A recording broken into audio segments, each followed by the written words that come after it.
Amigos, como ya dijimos en varios videos previos, que el ingreso per cápita es un engaño brutal del capitalismo a países pobres, para que se conformen con datos que dicen que viven a toda madre cuando están sumidos en la pobreza y siendo saqueados.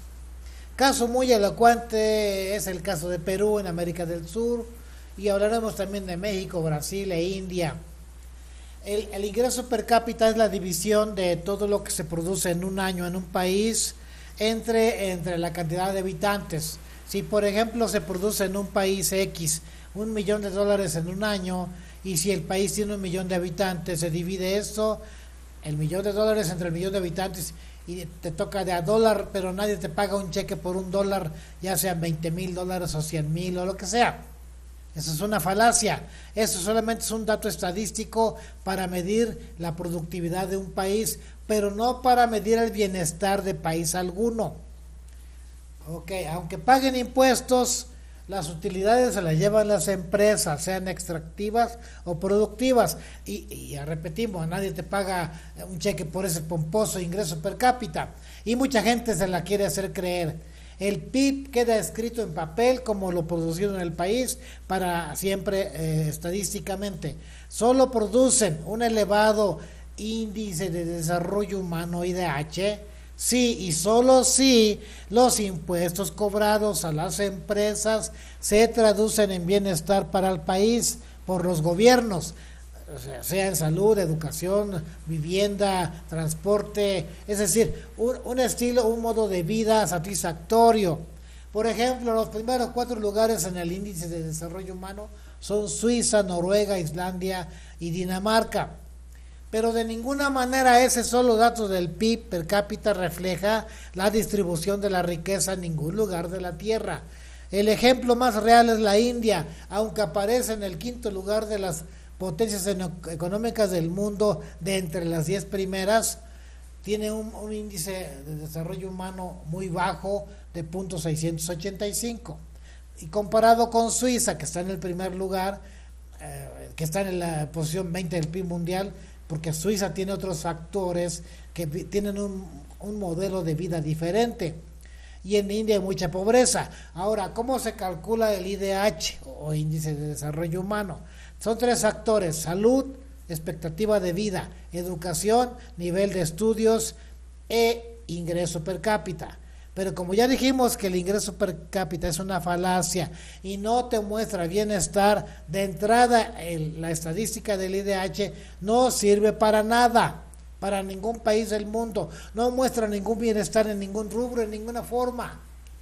Por ejemplo, hablando de 3 factores: salud, educación e IPC, pero también se deben incluir transporte, facilidad de tener empleo, un modo de vida diferente, elevado, expectativa de vida, como ya dijimos, pero también la calidad de vida. Por ejemplo, Perú tiene un IDH de 0.794, ¿y cómo es posible que esté por encima de la India? Porque India tiene un IDH de 0.685. Bueno, la India es la 5.ª potencia mundial económica. Perú está en la 51ª. Pero Perú tiene las peores condiciones de pobreza que de India, si es que no se van a la par.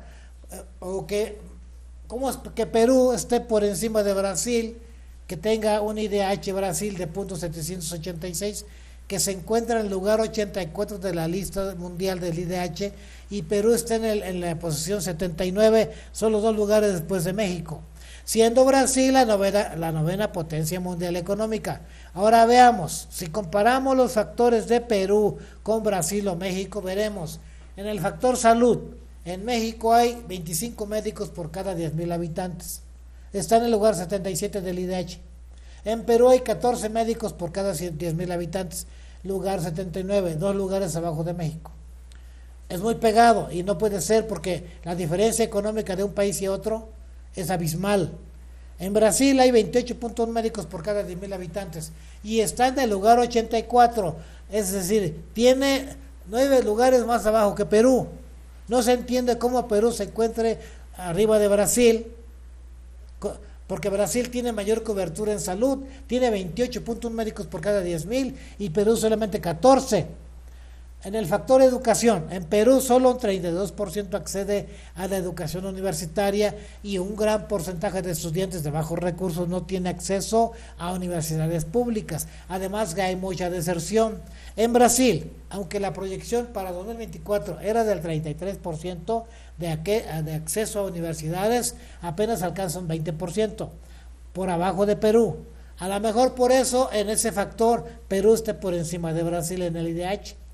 Ahora, en México, comparado con Perú, en México la tasa de cobertura de educación superior es del 43.8 en 2024, muy por encima de Perú, muy por encima.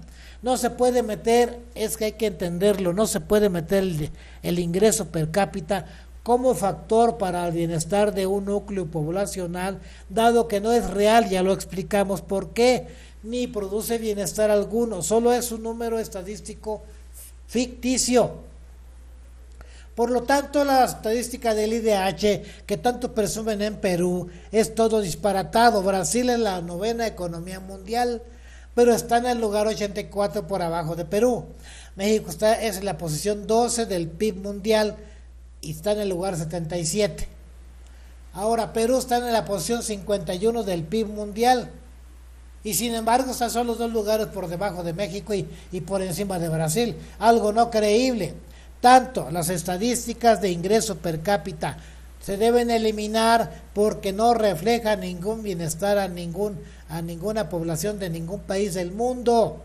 Y las estadísticas del IDH, Índice de Desarrollo Humano, también deben desaparecer porque al desaparecer del IPC todo queda fuera de lugar. Por tanto, la ONU no debe andar publicando de esas clases de pendejadas para que la gente crea que está en una buena posición cuando se están muriendo de hambre. Además, los datos enviados por los 193 países miembros de la ONU, algunos son datos falsos porque no tienen metodologías correctas, como el caso de Perú, donde la mentira de los gobiernos sátrapas son el pan de cada día. He dicho, adiós.